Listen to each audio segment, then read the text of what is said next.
Sir AP రాజకీయాల్లో land titling act game changer అవబోతుందా ఏంటి సార్ దాని మీద ఇది ఇరుపక్షాలు మరియు వాదనలు? అంటే కేసులు పెట్టడం అనేది నాకు అర్థం కాల.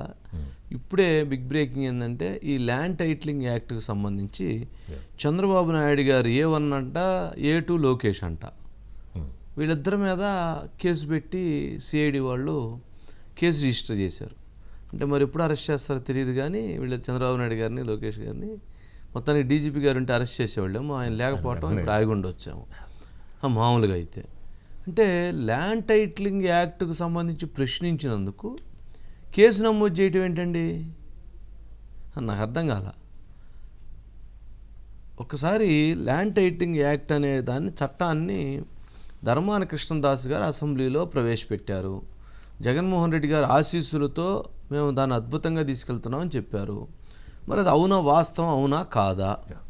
దానికి ఇప్పుడు వైసీపీ వాళ్ళు ఆ రోజు పయ్యావుల కేశవ్ గారు కూడా సమర్థించారు అని అంటున్నారు. మరి ఆ సమర్థించింది ఏదైనా ఉంటే అది చెప్పాలి. సరే, చెప్పినా కూడా తప్పులేదు. ఇది బీజేపీ వాళ్ళు చెప్తేనే మేము చేసాము, వాళ్ళే తీసుకొచ్చారు ఈ చట్టాన్ని అంటున్నారు. వాళ్ళు బావిలో దూకమంటారు, వీళ్ళు బావిలో దూకుతారా?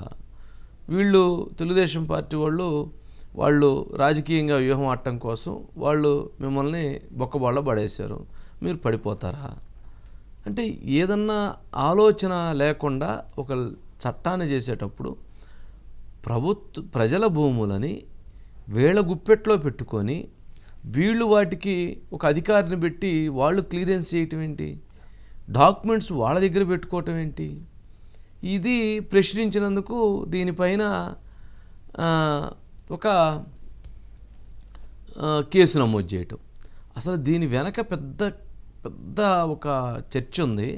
బట్ స్పష్టంగా నాకు ఇంకా సమాచారం రాలేదు. కానీ ఒక అధికారి అన్నది ఏంటంటే, దాదాపుగా అంటే ఎవరూ ఊహించినటువంటి ల్యాండ్ బ్యాంక్ని కొన్ని వేల ఎకరాలని కొంతమంది బినామీ వ్యక్తుల చేతుల్లోకి వెళ్ళినాయి. ఈ టైటిల్ యాక్ట్ వచ్చినప్పుడు వాటిలో ఉన్న చుక్కల భూములు కావచ్చు, లేదా ఇతర భూములు కావచ్చు, వాటన్నిటిని కూడా కొన్ని వేల ఎకరాలని కొంతమంది పేర్ల మీదకి వెళ్ళిపోయినాయి. ఇప్పుడు ఈ చట్టాన్ని తీసుకొచ్చుకొని ఆ భూములన్నిటినీ వాళ్ళ పేరు మీద చేసుకుందాం అనేటువంటి ఉద్దేశంతో ప్రక్రియ చేపట్టారు. ఆ ప్రక్రియ అనుకోకుండా ఊహించిన విధంగా బయటపడింది. ఇప్పుడు జగన్మోహన్ రెడ్డి గారికి సంబంధించినటువంటి దాంట్లో ఏంటంటే, ప్రజలకి 2 రకాల భయాలు ఏర్పడినాయి.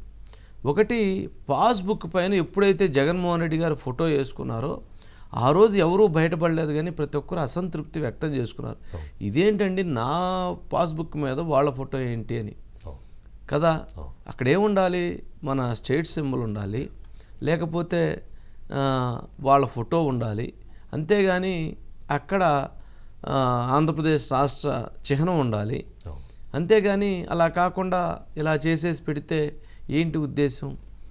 ఒకసారి ఇప్పుడు అది ప్రశ్నించారని చెప్పని వాళ్ళ మీద కేసులు నమోదు చేశారు సిఐడి వాళ్ళు. ఒక్కసారి అది బైట్స్ ఒకసారి ప్లే చేయండి. Bytes please. మీ భూమి పైన కన్నబడింది. ఏం తమ్ముడు, భూమి మీద అయ్యిందా? ఎవరిదా భూమి? ఈ ఫోటో ఏంటి? నీకు భూమి ఇచ్చిన మీ తండ్రి ఫోటోనా ఇది? జగన్ అన్న భూ హక్కు చట్టం అంట, ఆయన భూమి ఇచ్చాడంట నీకు. నేను 14 ఏళ్ళు సీఎం గా పనిచేశా.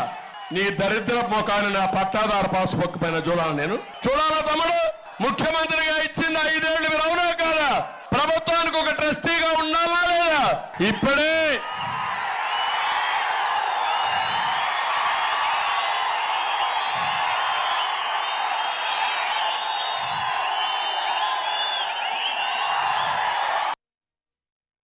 సో ఇదే నేను చాలా సభల్లో చెప్తున్నా. ఇదే పాస్పోర్ట్ అనుకుంటే ప్రధానమంత్రి గారి ఫోటో ఉంటుంది, 3 సింహాల ఫోటో ఉంది, 3 సింహాల రాజముద్ర ఉంటుంది.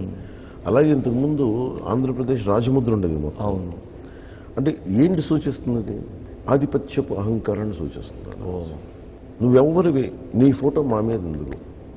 ఇది ఈ పర్టికులర్ పాస్బుక్ ఇది ఒకరి నుంచి కొనుక్కున్నదో, కష్టం ద్వారా వచ్చిందో, లేదంటే పిత్రార్జితం, లేదంటే తరాల నుంచి వచ్చిన ఆస్తో సడన్ గా నువ్వు ఎలా మారిపోతావు? ఇక్కడ ఏముంది? మళ్ళీ ఇక్కడ నవరత్నం. నీకు సంబంధం ఏంటి? దీని అడ్వర్టైజ్మెంట్ పీసా, భూ హక్కు పత్రం ఇన్ని చేసినోడు. అంటే అంబేద్కర్ గారు చెప్పేది ఏంటంటే, ఎన్ని గొప్ప చట్టాలైనా చేయని పాలించేవాడు బుద్ధి సరిగ్గా లేకపోతే అది ఎన్ని గొప్ప చట్టాలు తెచ్చినా లాభం లేదు, ఇంప్లిమెంట్ చేసేవాడు. అలాగా ఎన్ని సపోజ్ కేంద్రం పంపించింది అనుకో, కేంద్రం చెప్పుకుంటుందా నీ ఫోటో వేసుకోమని చెప్పి? కేంద్రం చాలా అడిగి ఉంటుంది, చాలా అడిగి ఉంటుంది, కేంద్రం చాలా అడిగి ఉంటుంది. ఇవన్నీ పట్టించుకోలేదు. ల్యాండ్ టైటిలింగ్ యాక్ట్ అన్నటువంటిది పాస్ చేయడం జరిగింది. దాని లక్ష్యం చాలా గొప్ప లక్ష్యం. భవిష్యత్తులో ఎవరు కూడా ఒక్కసారి ప్రభుత్వం దాని మీద ఈ టైటిల్ అన్నటువంటి దాన్ని నిర్ధారించి అందరితో కూడా సంప్రదించి టైటిల్ నిర్ధారించిన తర్వాత ఇక భవిష్యత్తులో ఎలాంటి వివాదాలు ఉండవు. ఇక ఎవ్వరూ కోర్టులకు వెళ్లాల్సిన అవసరం లేదు, కలెక్టర్ ఆఫీస్కి వెళ్లాల్సిన అవసరం లేదు, ఆ కలెక్టర్ కోర్టుకో ఆర్డీఓ దగ్గరికి వెళ్లాల్సిన అవసరం లేదు. ప్రజలందరూ కూడా వారి వారి భూమిపైన వారి హక్కు పత్రాలను పొందుతారు అన్నటువంటి ఉద్దేశంతో ఈ యొక్క టైటిలింగ్ యాక్ట్ని చేయడం జరిగింది. కానీ చంద్రబాబు నాయుడు ఎందుకు దీన్ని వివాదాస్పదమైనటువంటి అంశంగా దాన్ని క్రియేట్ చేస్తున్నాడు? అతని యొక్క ఆబ్జెక్టివ్ దాంట్లో ఎందుకు, ఆయన ఉద్దేశం ఏంటి, ఆయన అల్టీరియర్ మోటివ్? కొత్తగా ఒక చట్టం తీసుకొచ్చారండి, దాని పేరు ల్యాండ్ టైటిలింగ్ యాక్ట్ చట్టం. అంటే భూ హక్కులు కల్పించే చట్టం. అది ల్యాండ్ టైటిలింగ్ యాక్ట్ చట్టం కాదు, ల్యాండ్ గ్రాబింగ్ యాక్ట్ చట్టం. అంటే మనం ఉన్న భూములన్నీ వైకాపా నాయకులు కొట్టేదానికి ప్రయత్నిస్తున్నారు. అమ్మా చెమటోర్చి రూపాయి జమ చేర్చి మనం భూములు కొనుక్కుంటాం, లేదంటే తల్లిదండ్రులు కొన్న భూములు మనకి ఇస్తారు, లేదంటే తాత ముత్తాతలు కొన్న భూములు కూడా మనకి ఇస్తారు. ఇదేదో జగన్మోహన్ రెడ్డి గారు ఇచ్చినట్టు ఆయన ఫోటో దానిపైన. ఎందుకబ్బా అంత బిల్డప్? మళ్ళీ సర్వే చేస్తే ఆ సర్వే రాయలు కూడా ఈయన ఫోటో. ఫోన్లే ఎక్కడికి వెళ్ళినా ఆయన ఫోటోలు ఇష్టం అనుకున్నా. తర్వాత చట్టం బయటకు వస్తే నేనే భయపడ్డా.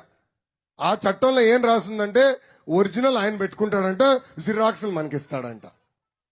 ఇంతేకాదు ఆ చట్టంలో ఏం రాశారంటే మనకేమైనా భూ వివాదం ఉంటే కోర్టుకి వెళ్ళలేమంట, అధికారులే నిర్ణయిస్తారంట ఎవడు రైట్ ఎవడు రాంగ్. మనం చూసాం గత 5 సంవత్సరాలుగా వైకాపా నాయకులు ఎలా మన ఇబ్బంది పెట్టి మన భూములు కొట్టేశారు.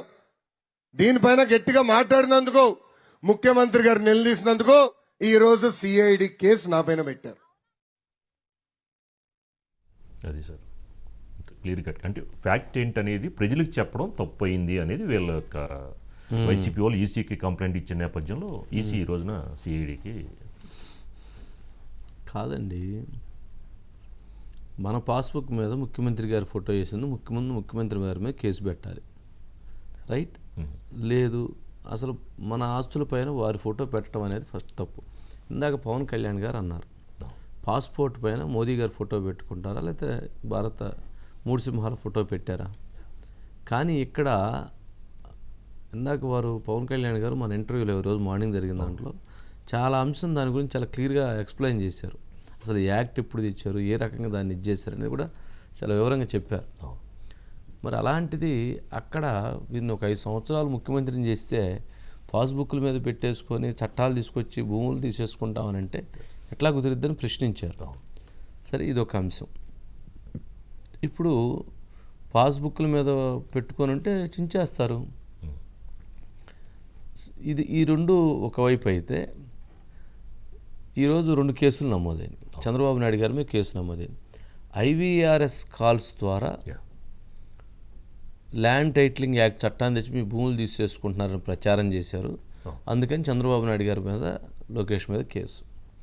మరి అదేవిధంగా అదే ఐవీఆర్ఎస్ కాల్స్ని పెట్టి మీ పెన్షన్లు రాకుండా చంద్రబాబు నాయుడు గారు అడ్డుకున్నారు, మీకు ఇంటికి రావాల్సిన పెన్షన్ని తీసేపిచ్చారు, మీకు భవిష్యత్తులో కూడా పెన్షన్స్ ఇవ్వరని చెప్పంటూ ఒక ప్రచారాన్ని భార్గవ్ రెడ్డి ప్రచారం చేశారు, వైఎస్ఆర్సీ.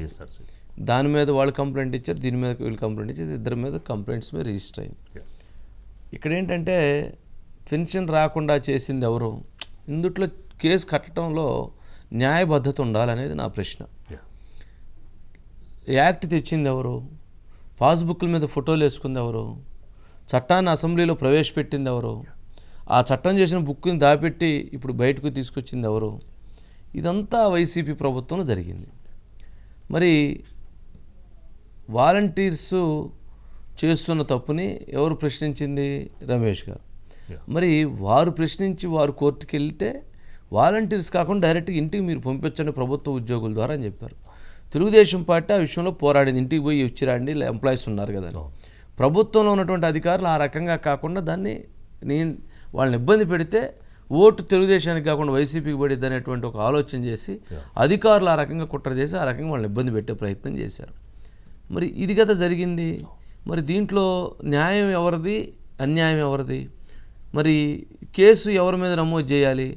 2 కేసులు వాళ్ళ మీద నమోదు చేయాలి. కానీ ఇక్కడ తీసుకొచ్చి కేసు వీరి మీద నమోదు చేశారు. ఏమనాలి అంటే ఈసీ లేకపోతే అధికారులు పరిశీలన చేయాలి, పరిశీలన చేసి చర్యలు తీసుకోవాలి. సరే, కేసులు ఇవన్నీ కూడా కామన్, వీటి గురించి పెద్దలు చేయాల్సిన అవసరం లేదు. బట్ సురేష్ గారు ఉన్నారు. సురేష్ గారు, వంశీ గారు ఏంటండి మొత్తానికి చెప్పండి. మొత్తానికి కేసుల మీద కేసులు నమోదు అవుతున్నాయి ఏంటి? వంశీ గారు 2 అంశాలు వంశీ గారు. ఒకటేమో చంద్రబాబు నాయుడు గారి మీద 22 కేసులు పెట్టారు. ఇప్పుడు అంటే ఈ ప్రభుత్వం వచ్చిన తర్వాత ఇప్పుడు 23వ కేసు ఇవాళ నమోదైంది. ఏంటంటే ఇది మనకి మీరు చెప్పినట్టుగా ల్యాండ్ టైటిలింగ్ యాక్ట్లో ప్రజలను తప్పుదోవ పట్టించే విధంగా వ్యవహరిస్తున్నారని చెప్పని అంటే వైఎస్ఆర్సీపీ మల్లాది విష్ణు గారు ఇచ్చిన ఫిర్యాదు మీద ఎఫ్ఐఆర్ నమోదు చేశారు. ఇప్పుడు మళ్ళీ ఇచ్చిన ఫిర్యాదు అంటే మల్లాది విష్ణు గారు ఇచ్చిన ఫిర్యాదుని చంద్రబాబు నాయుడు గారు, లోకేష్ గారు, తెలుగుదేశం వాళ్ళ మీద ఉంచారు. ఇంకొక అంశం ఏంటంటే ఇవాళ చాలా కీలకమైన చర్చ జరిగింది వంశీ గారు. ఎక్కడంటే అంటే మీకు తెలుసు మొదటి నుంచి కూడా న్యాయవాదులు ఈ చట్టం వల్ల ప్రజలకు జరిగే నష్టం, ఎలా భూ హక్కును కోల్పోతారో, ఎలా హక్కును కోల్పోయే ప్రమాదం ఉందని చాలా ఆందోళన వ్యక్తం చేసి ప్రజలకి సవివరంగా వివరించే ప్రయత్నం న్యాయవాదులు చేస్తూ వచ్చారు. ఇవాళ జన చైతన్య వేదిక, ఇతర సంఘాలు వాళ్ళ విజయవాడలో ఒక చర్చాగోష్ఠి పెట్టారు. అందులో పెడితే మన ఆస్తులు కోల్పోవటమే కాదు, దాంట్లో ఒక కీలకమైన అంశం కూడా ఒకటి ఉంది వంశీ గారు. ఇప్పుడు ఎవరైతే ఉన్నారో ప్రభుత్వమే ప్రజలను దోషులుగా చేయబోతుందన్నమాట ఈ చట్టం కనుక అమల్లోకి వస్తే. ఇప్పుడు ఒక రైతు ఉన్నాడు వంశీ గారు, ఒక ఎల్లయ్య అనుకున్న ఒక రైతు ఉన్నాడు. ఆయన నిరక్షరాస్యుడు. ఆయన పిల్లలకి కుటుంబంలో ఎవరైనా కూడా తనకు 10 సెంట్లు స్థలం ఉంటే అందులో 5 సెంట్లు అమ్మి ఆ పిల్లల పెళ్ళిళ్ళకో ఇంకా చదువులకో అమ్ముతారు, దాన్ని చెబుతారు. సో ఆయన నిరక్షరాస్యుడు కాబట్టి వెళ్ళి వాళ్ళు ఫిర్యాదు చేసే అవసరం. ఇప్పుడు ఏంటంటే రిజిస్ట్రేషన్లో 5 సెంట్లు అమ్మితే రిజిస్ట్రేషన్లో ఆల్రెడీ మీకు అప్డేషన్లు తెలిసిపోతుంది. కానీ ఇక్కడ ఏంటంటే ఆ విషయాన్ని ఆ ల్యాండ్ టైటిలింగ్ ఆఫీసర్కి ఈయన ఆ ఎల్ఐ వెళ్ళి చెప్పాలి. చెప్పలేదనుకోండి 3 నెలలు 6 నెలలు జైలు శిక్ష, లేదంటే 50,000 రూపాయలు ఫైను. అంటే ప్రభుత్వమే ఈ చట్టం ద్వారా ప్రభుత్వమే ప్రజలని దోషులుగా చేయబోతుంది. ఎవరైతే నిరక్షరాస్యుడు వాళ్ళకి ఇన్ఫార్మ్ చేయలేదో వాళ్ళందరినీ కూడా దోషులుగా చేసి ఆ రకంగా చిత్రీకరించారు. వంశీ గారు, దీని గురించి పెద్దగా మనం చెప్పాల్సిన అవసరం లేదు. పాస్బుక్ల మీద ఎప్పుడైతే ఫోటోలు వేసుకున్నారో రేపొద్దున భూములు తీసేసుకొని ఈ భూమి మీద నా ఫోటోనే ఉంది కదా అంటే ఇంకేం చేస్తాం, అయిపోయింది కదా. కొండ 4కు ముందేస్తే ఉన్న 4 పోయిందంట. కొండ 4 అని ఉంటుందట. కొండ 4కి ముందేస్తే ఉన్న 4 పోయిందట. ఇప్పుడు ప్రభుత్వం చేస్తున్నటువంటి పని అది. మంచి పరిపాలన చేసి మమ్మల్ని కాపాడి మాకు మంచి అవకాశాలు కల్పించండి అని అడిగితే వారు ఏం చేశారంటే మంచి చేస్తారనుకుంటే వారు అసలు మంచి ఏమీ లేకుండా చేస్తే అదే మంచి అని చెప్పిన భావనకు వచ్చారనే విధంగా ఆ చర్యలు జరుగుతూ ఉన్నాయి. సార్, ఇక్కడ మనం ఇది 1.5 years 2 years బ్యాక్ పాస్బుక్లు తీసుకొచ్చి ఈ పాస్బుక్ల మీద వారి ఫోటోలు ఏంటని మనం ప్రశ్నించాం. ఇది తప్పు, ఇది ప్రజలు రేపొద్దున బాధపడుతున్నారు, ఇది ప్రశ్నిస్తారని కూడా చెప్పాం. వారికి అవన్నీ కనపడితే వినపడితే కదా. అసలు జగన్మోహన్ రెడ్డి గారు అసలు ప్రజలతో మాట్లాడేది ఎక్కడుంది, మీడియాతో మాట్లాడేది ఎక్కడుంది, ఎమ్మెల్యేలతో మాట్లాడేది ఎక్కడుంది, మంత్రులతో మాట్లాడింది ఎక్కడుంది? ఒక 4 అధికారులతోటో 4 పొలిటికల్ లీడర్స్ తోటో మాట్లాడితే రోజు జరిగిపోయింది. వారికి ఎక్కడ మాట్లాడారు? 4 సంవత్సరాల 10 నెలల పాటు ఆయన ఎక్కడన్నా ప్రజలతో మాట్లాడినట్టు ఎక్కడన్నా ఉందా? ఈ 2-3 నెలల నుంచి ఎలక్షన్స్ వచ్చింది కాబట్టి బయటకు వచ్చి ఒకటేమైంది దండం పెడతాం. నేనేమంటానంటే నాయకుడు అనేటువంటి వ్యక్తి, అతను నాయకుడు కావటానికి ప్రజలు 2019కి ముందు పాదయాత్ర చేసి ప్రజలతో అంత మమేకమైన వ్యక్తి 2019 తర్వాత గెలిచిన తర్వాత ఎప్పుడైతే ప్రజలకు దూరం అయిపోయాడో అప్పటి నుంచి అతనికి నష్టం జరగటం మొదలుపెట్టింది. మరి ప్రజలు అది నష్టంగా భావిస్తారా, నాయకుడు అలాగే ఉండాలనుకుంటారనేది రేపు నిర్ణయిస్తారు. బట్ ఇంత ఫైట్ ఎలక్షను, ఆయన 151 వచ్చిన వ్యక్తి ఇంత ఫైట్ ఎలక్షన్ చేయాల్సిన అవసరం లేదు.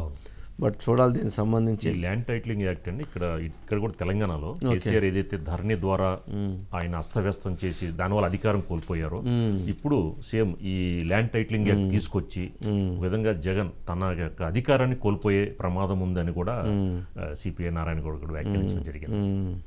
సో ఇటు పక్కన ధరణి మనం చూసాం డైరెక్ట్గా ఇక్కడ తెలంగాణలో ఎలాగో. సో రైట్ సురేష్ గారు, మొత్తాన్ని మరి ఇక్కడ ఏమన్నా ఐవీఆర్ఎస్ కాల్స్ చేయించారని చెప్పని ల్యాండ్ టైటిలింగ్ యాక్ట్లో చంద్రబాబు నాయుడు గారి మీద కేసు పెడితే మరి అక్కడ మరి పెన్షన్స్ ఇవ్వకుండా అడ్డుపడ్డారని ఐవీఆర్ఎస్ కాల్స్ చేయించినటువంటి జగన్మోహన్ రెడ్డి గారి మీద కేసు పెట్టాలి కానీ మరి సజ్జల భార్గవరెడ్డి మీద కేసు పెట్టడం ఏంటి? మరి అక్కడ వాళ్ళ సోషల్ మీడియా ఇన్ఛార్జ్ మీద పెడితే ఇక్కడ సోషల్ మీడియా ఇన్ఛార్జి టీడీపీకి సంబంధించి జయ్యో లేకపోతే మీ కిలార్ రాజేషో వీళ్ళ మీద పెట్టాలి అంతే కదా. అక్కడ వాళ్ళ మీద పెడితే ఇక్కడ వీళ్ళ మీద పెట్టాలి, అంతేగాని మరి వాళ్ళ మీద ఎట్లా పెడతారు? మరి వాళ్ళని చంద్రబాబు నాయుడు గారి మీద పెట్టినప్పుడు ఇక్కడ జగన్మోహన్ రెడ్డి గారి మీద పెట్టాలి కదా. మరి అదొక న్యాయం, ఇక్కడ ఒక న్యాయం, ఏందో అంతా మీ ఆలోచన విచిత్రంగా ఉండిద్దండి. న్యాయం అంటే మీరు కొడితేనేమన్నా ఒక కేసు, నేను కొడితే ఒక కేసు, రెండు ఎవరు కొట్టినా ఒకటే కేసు కదా. సరే చూద్దాం, ఈ అసలు ఆ కేసే రాంగ్ అంటే ఇంకా దాని మీద. ఓకే సురేష్ గారు, ఇక నెక్స్ట్ నెల్లూరు